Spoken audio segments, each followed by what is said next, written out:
रवी sir मला सांगा की हो हायवेच्या दोन्ही बाजूला आपत्कालीनचे नंबर दिले डिस्प्ले केलेले आहेत की तुम्ही 9833 वगैरे वगैरे जे काही नंबर आहेत त्याच्यावरती फोन करा, तुम्हाला तात्काळ मदत मिळेल. तसा काही प्रयत्न 9824 आपण 9824 नावाचा हा हो की तुम्हाला सांगतो की 9824 9824 नावाचा त्यांचा क्रमांक आहे त्यांचा. आणि त्या क्रमांकावर मी हं, स्वतः फोन केला होता. आणि हं. त्या सगळ्या याच्यामध्ये जवळपास 4:15 वाजता मी त्यांना फोन केला होता. हा अच्छा. हा त्यांचा नंबर आहे. हा हायवे सेफ्टीचा नंबर आहे. हो. आपत्कालीन स्थितीमध्ये यांच्याशी संपर्क करायचा आहे. मी 4:15 हं, वाजता त्यांना 5:13 मी त्यांना कॉल केलेला आहे आणि मल्टिपल कॉल हं. केलेले आहेत. हां, एक 5:13 केलेला आहे आणि दुसरा 8:09 केलेला आहे. असे अच्छा. 2 कॉल केलेले आहेत मी त्यांना. हां, हं, हं. या नंबरवर फोन केल्यानंतर हा नंबर कोणी उचलला नाही. दुसरी गोष्ट, या नंबरवर फोन हं, केल्यानंतर जर मिस कॉलमध्ये नंबर गेला असेल, तर कोणी कॉलबॅक केला नाही. म्हणजे हं, सामान्य माणूस जर काही अपेक्षेने हेल्पलाईनकडे मदत मागायला जात असेल, तर त्याला कुठल्याही हं, हं. पद्धतीची मदत या लोकांनी दिलेली नाही. मग ज्यावेळेला हं, हं. 13 तासाचा हा प्रवास पूर्ण करून आम्ही खालापूर टोलपर्यंत पोहोचलो. तळेगाव टोलपासून मी तुम्हाला सांगतोय, की मी खालापूर टोलपर्यंत हा 13 तासाचा जो प्रवास करून आम्ही पोहोचलो. आम्ही गाडी थांबवली. मी आणि माझे सहकारी मनोज चंदेलिया आम्ही दोघांनी असं ठरवलं, की किमान ह्या टोलवर जाऊन त्यांना सांगावं, की तुम्ही टोल बंद करा आणि लोकांच्या गाड्या परत पाठवा. आम्ही तिथे हं, गेलो. हं. आम्ही त्यांच्या कर्मचाऱ्यांना सांगितलं, की हा टोल तुम्ही बंद करा. तुम्ही पैसे वसूल करू नका. लोकांना परत जाऊ द्या. पण त्यांचं सगळी बरोबर. प्रायोरिटी ही टोलचा तो बूम बॅरियर जो आहे, तो क्रॉस करून हं, तिकडे हं. पैसे ₹240 कसे लोकांच्या कट करता येतील पहिल्यांदा, याची प्रायोरिटी हं, हं. त्यांची होती. त्यामुळे ते हं. पहिल्यांदा लोकांच्या गाड्या तिथनं क्रॉस करायच्या आणि त्या गाड्या पुढे जाऊन थांबायच्या. जर बंपर टू बंपर पनवेलपासून खंडाळ्यापर्यंत आणि तिकडनं हं, हं. तळेगावपासून इकडे खंडाळ्यापर्यंत बंपर टू बंपर गाड्या जर उभ्या आहेत, तुम्हाला तिकडे हा जो हायवे आहे, त्याची कल्पना आहे हं, हं. सगळ्याच लोकांना. जर ह्या बंपर टू बंपर जर ट्रॅफिक आहे, तर ह्या टोल कर्मचाऱ्यांची जबाबदारी आहे, की टोल वसुली थांबवावी त्यांनी. त्या टोल कंपनी जे बरोबर. म्हैसकर आहेत, हां, त्यांचीच हं, हं. जबाबदारी आहे, की त्यांनी ही टोल वसुली थांबवावी. माझं असं म्हणणं आहे, हं. की या बाबतीमध्ये मुंबई हायकोर्टाने दखल घेऊन उच्चस्तरीय चौकशी ऑर्डर केली पाहिजे. हे कोलॅप्स ऑफ सिस्टम आहे. तुम्ही त्याला नाही एक पण टँकरचा अपघात म्हणून सोडून देऊ शकत नाही. हे हं, हं. डिझास्टर आहे. डिझास्टर मॅनेजमेंटचा फेल्युअर आहे आणि समजा हा टँकर तिकडे स्फोट झाला असता त्याचा. लोकांनी काय केलं असतं? लोकं पळाली असती, धावपळ झाली असती, बरोबर. त्याच्यामध्ये चेंगराचेंगरी झाली असती. काय होता हं, एस-ओ-पी हं. तुमचा? तुमची डिझास्टर मॅनेजमेंटची सिस्टम जी होती, एन-डी-आर-एफची सिस्टम ही फक्त टँकरच्या आसपास होती. संपूर्ण हायवे तुम्ही असाच मोकळा सोडला होता. तो हं, हं. हायवे तुम्ही ज्या पद्धतीने सोडला होता, त्या हायवेवर काही लोकांना तुम्ही सोशल मीडिया ही आय-आर-बी नावाची कंपनी हजारो, लाखो कोटी रुपये या मुंबई-पुणे हायवेवर ज्या कंपनीने कमवले, ही कंपनी सोशल मीडियावर नाही. यांनी कुठल्याही ट्वीटला उत्तर देण्यासाठी Twitter अकाउंट ठेवलेलं नाही. यांची बरोबर. वेबसाईट जर तुम्ही पाहिली तर एक सिंपल वेबसाईट आहे. त्याच्यामध्ये त्यांचा कॉन्टॅक्ट नंबर आहे आणि त्या कॉन्टॅक्ट नंबरवर यांचं एकही सोशल मीडिया अकाउंट नाही. की आज सगळे सुशासन, सुप्रशासन याच्यासाठी केंद्र सरकार हं, हं. पण Twitter आणि या सगळ्या समाज माध्यमांवर ॲक्टिव्ह असतं.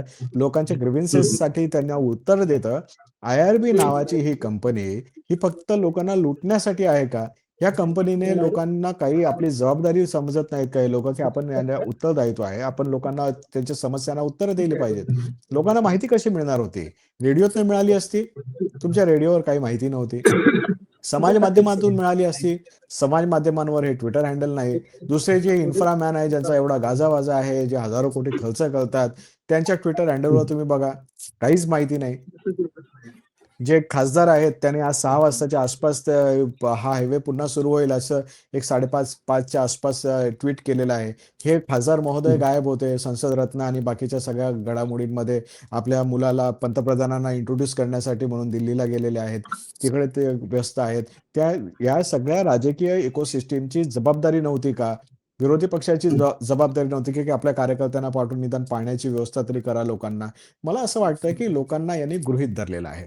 ज्यावेळेला लोकांच्या मतांची काही गरज नसते आणि त्यावेळेला ही जी सिस्टम आहे, ही एखादा कंत्राटदार सरकारपेक्षा मोठा होतो ज्यावेळेला, त्यावेळेला अशा हं. पद्धतीची सिस्टम पाहायला मिळते.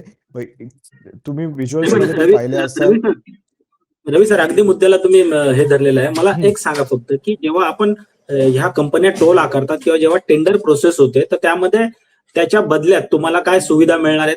बऱ्याचशा लोकांचा असा समज असतो, की ह्या फक्त रस्त्यासाठी आहे. तर त्या छोट्या वैद्यकीय सुविधा असतील, मेडिकल इमर्जन्सीज असतील किंवा ऍक्सिडेंटल इमर्जन्सीज असतील, अशा सुविधांचा तुम्हाला इथं काय अनुभव आला? एकतर टॉयलेटची व्यवस्था नसल्याचं आपल्याला जो सकाळी तुम्ही व्हिडिओ हो शूट केला त्यामध्ये हो लोकांनी सांगितलं. तर तुम्हाला ह्या हे सुविधा आणि एकीकडे आकारला जाणारा टोल हा सुसंगत वाटतोय का यात विसंगती दिसते? मग हा हा देशातला सगळ्यात कमी डिस्टन्सचा महागडा टोल रोड आहे. आणि हा हं, कशासाठी आहे हे सगळ्या लोकांना माहिती आहे. याचे लाभार्थी कोण आहेत हे सगळ्या लोकांना माहिती आहे. या टोलच्या निर्मितीचा खर्च वसूल होऊन गेलेला आहे. तरी सुद्धा हा टोल सुरू आहे. हं, हा कोणासाठी सुरू आहे हे सगळ्या लोकांना माहिती आहे. हे काही नव्याने सांगायची हं, गरज नाही. या सगळ्या हं, टोलवर आपण एक वेगळा परिसंवाद पण घडवून आणूयात. याच्यामध्ये एक राजकीय पक्ष फार मोठा झाला. पण या सगळ्या गोष्टींवर आपण नंतर येऊयात. पहिली गोष्ट आहे, की तुम्ही टोल वसूल करता हा केवळ त्या रस्त्याच्या मेंटेनन्ससाठी नाही. टोलमध्ये तुम्हाला बरोबर. महिला धोरणाचा पण हा भाग आहे, की टोलवर तुम्ही शौचालयांची व्यवस्था करा. मुंबई-पुणे हायवेवर टोल नाक्यावरचं शौचालय आणि त्याच्यानंतर हं, फूड मॉलचं शौचालय, याच्यानंतर कुठेही शौचालयं नाहीत. इमर्जन्सी फोन कॉल्सचे जे आहेत, आयडियाचे जे नंबर्स आहेत, हे कोणी तपासलेले नाहीत. दुसरा महत्त्वाचा भाग हं, म्हणजे या संपूर्ण हायवेवर ह्या तुम्हाला हिरकणी कक्ष नाही. ज्या स्तनदा माता आहेत, त्यांच्यासाठी काही व्यवस्था नाही. काल अनेक बाळं आम्ही पाहिली, खरोखर त्यांना हं, दूध मिळालं नाही. अनेक लहान बाळं होती गाड्यांमध्ये, त्यांना काहीही व्यवस्था नव्हती. तर पाण्याची व्यवस्था तर नव्हतीच नव्हती, शौचालयांची व्यवस्था नव्हती.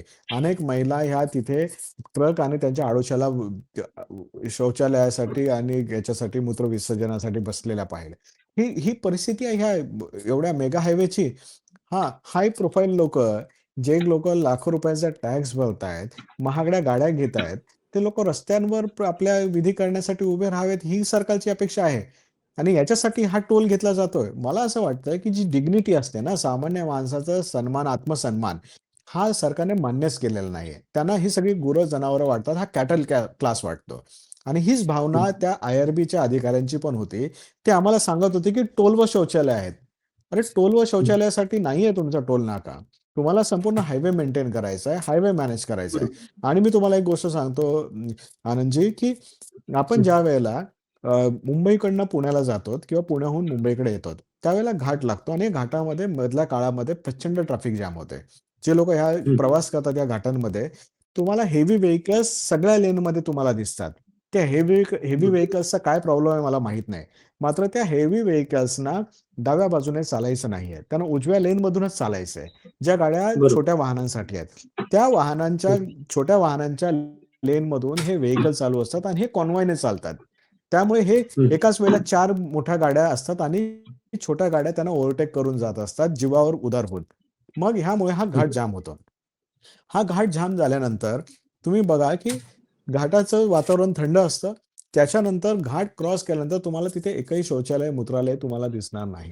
तुम्हाला घाट क्रॉस केल्यानंतर लोकं रस्त्यावर उभी राहिलेली दिसतील. महिलांना बरोबर. तर काहीच व्यवस्था नाही. ही अशा पद्धतीची यंत्रणा आहे ह्या आय-आर-बीची आणि ह्या पी-डब्ल्यू-डी अधिकाऱ्यांचे साटेलोट आहे.